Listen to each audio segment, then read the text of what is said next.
وګوره چې په دې اتو کسانو کې خو زه نه یم، په دې اتو کسانو باندې الله جنت حرام کړی دی. نو وګوره ای د نن زمانې ټیک ټاکره وګوره چې ته خو په دې کې نه. عبدالله ابن عمر رضی الله تعالی عنه فرمایي کله چې الله رب العزت جنت پیدا که، جنت ته الله رب العزت په مینه محبت باندې وفرمایل ای جنت لږې خبرې خو وکړه که نه. نو جنت گویا شو جنت ویل یا الله ما ته چې څوک داخل شنو یا الله هغه اعلی ترین انسان دی، یا الله هغه کامیاب انسان دی، او زه ستا د نعمت مظهر یم یا الله، دلته به ستا نعمتونه د خلکو ته ظاهریږي.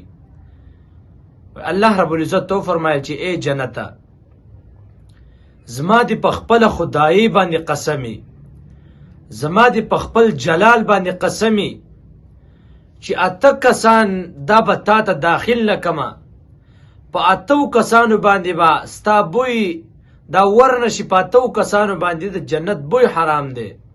الله رب العزت تو فرمایي نو دا اته کسان څوک دي؟ اسې نه چې ما او ته په دغه اتو کسانو کې یو.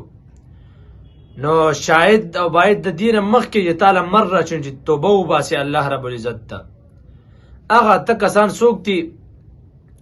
عبدالله ابن عمر سے فرمایي جناب نبی کریم صلی الله علیه وسلم او فرمایل چې الله فرمایي چې یو شرابي دی، هغه شرابي چې همیشه د پاره شراب سکي توبه ونسته، داسې انسان باندې جنت حرام دی. الله فرمایي جنت ته به داخل نکم.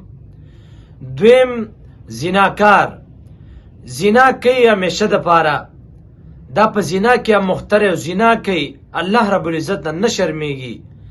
الله رب العزت فرمایي ای جنت په تا باندې دا انسان حرام دی، تا ته به دا نشي درتلی. دریم دیوس انسان دی، هغه سړی چې خپلې ښځې له خلق راولي، پیسې تیالي او په دې ښځه باندې زنا کوي، خلق خپلې ښځې له راولي. الله فرمایي ای جنت په تا باندې دوس حرام دی، دوس په تا ته نه درځي. اوس تاسې په دې دور کې وګورئ ښځه لورې ټیک ټاکرې ټیک ټاک ته ناستی، خاونې دغه رنګې پلارې مورې خویندې ورونه دا له اجازت ورکوي ټیک ټاک کوه، روپۍ پې ګټه. او دومره فحاش خبرې، دومره فحاش چې د هغې نه نورې فحاش خبرې کېدی نه شي، هغه خبرې کوي. نو دا د دې وخت دوسان دي. الله رب العزت جنت ته فرمایي ای جنت په تا باندې داسې خلک حرام دی.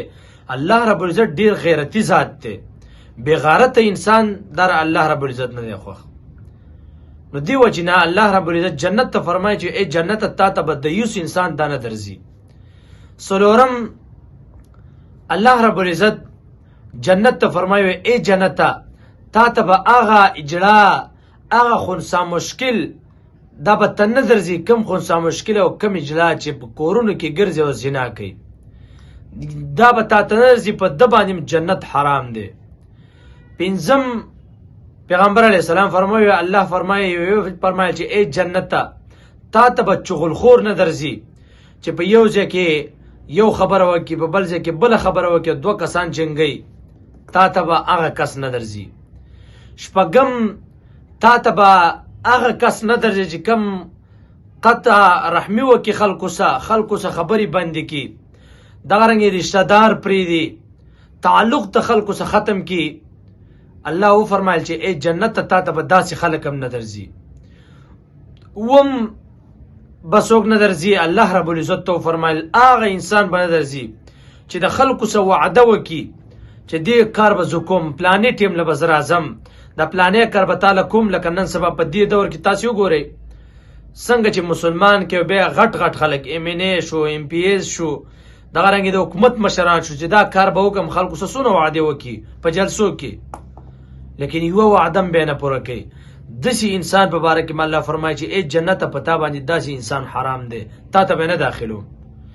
اتم په دې کې تقریبا چې نن سبا هر یو انسان دا شامل دی. اتم څوک دی؟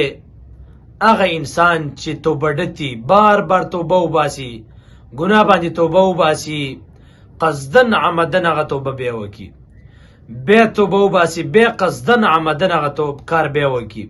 ګوره یو خو توبه سړی وباسي، بیا ته ګناه وشي الله په توبه ډیر خوشحالیږي توبه 100 پیره ګناه وکړه 100 پیره توبه وباسه الله دې معاف کوي لیکن چې ته ګناه ته قصدن عمدن کې او بیا توبه وباسي او بیا قصدن عمدن توبه وباسي او بیا ګناه کې او بیا دا سلسله دغشن جاری ساتي داسې انسان د الله رب العزت د نوم استهزاء کوي داسې انسان په باره کې الله فرمایي چې جنت ته تا ته به داسې انسان نه داخلو نو څوګوره چې په دې اتو کسانو کې خو زه نه یم په دې اتو کسانو باندې الله جنت حرام کړی دی نو وګوره د نن زمانې ټیک ټاکره وګوره چې ته خو په دې کې نه